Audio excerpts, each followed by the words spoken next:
Bonjour Marie-Cœur de Roy. Bonjour Mathieu, bonjour Peggy, bonjour à tous. L'un des éléments clés, c'est le niveau de revenu moyen. En clair, pour avoir un prêt aujourd'hui, il faut gagner beaucoup, beaucoup plus que l'an dernier. Ouais, les chiffres que nous apporte le courtier CAFPI, ils montrent en réalité les difficultés d'accès au crédit. Résultat, les revenus de ceux qui arrivent encore à décrocher un prêt immobilier, ils augmentent fortement et pour tous les profils d'emprunteurs.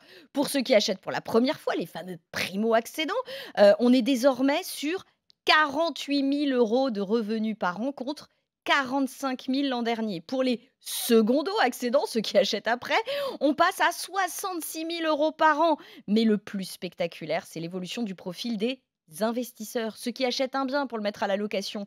Leur revenu moyen, il était, Mathieu, de 75 000 euros l'an dernier.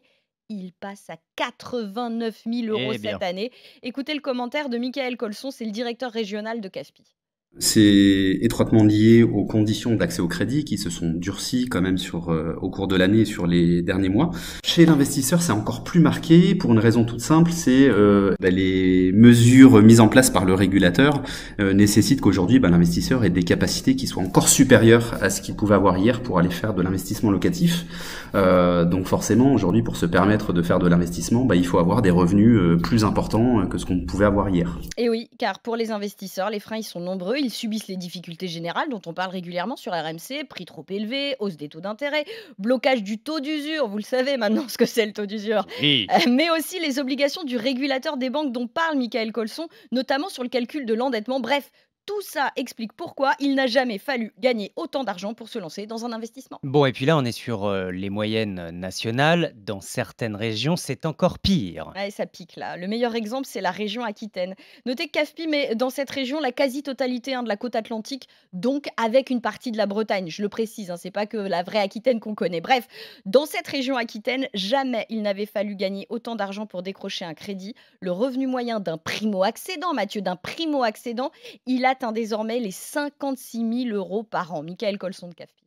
Si on prend l'exemple de la région Aquitaine, chez nous, c'est 37% de revenus supplémentaires. Une très forte évolution des revenus de l'emprunteur. Et ça, c'est lié aussi au fait que ces régions-là ont attiré aussi beaucoup d'acquéreurs qui venaient peut-être de l'Île-de-France, d'autres secteurs, avec un pouvoir d'achat qui est aussi nettement supérieur à la moyenne nationale. Oui, en parlant de l'Île-de-France, Marie, l'adage qui dit qu'on ne prête qu'aux riches se vérifie de plus en plus. Ouais, c'est un petit peu le cas à Paris, effectivement, hein. Paris, pour un primo-accédant, le salaire moyen monte à 75 000 euros par an. Pour un secondo-accédant, on passe au-dessus des 100 000 euros par an et même plus de 120 000 euros par an pour un investisseur. Alors, d'un mot, sachez que c'est dans le centre et la région Grand Est qu'on trouve les emprunteurs les moins fortunés. Comptez 44 000 euros de revenus annuels pour les primo-accédants. Dernier mot sur la moyenne d'âge. Et là, c'est étonnant, l'emprunteur est plus jeune que l'année dernière. Et oui, figurez-vous que le primo-accédant a un an de moins que l'année dernière, 34 au lieu de 35 ans. Même tendance chez les secondo-accédants, 39 contre 40 l'année dernière. Et l'explication, elle est assez intéressante parce qu'avec l'âge, le coût de l'assurance de prêt augmente et rend donc plus difficile l'accès au crédit. Conclusion, pour avoir son prêt immobilier, mieux vaut être jeune et riche. Tant pis pour nous, Mathieu.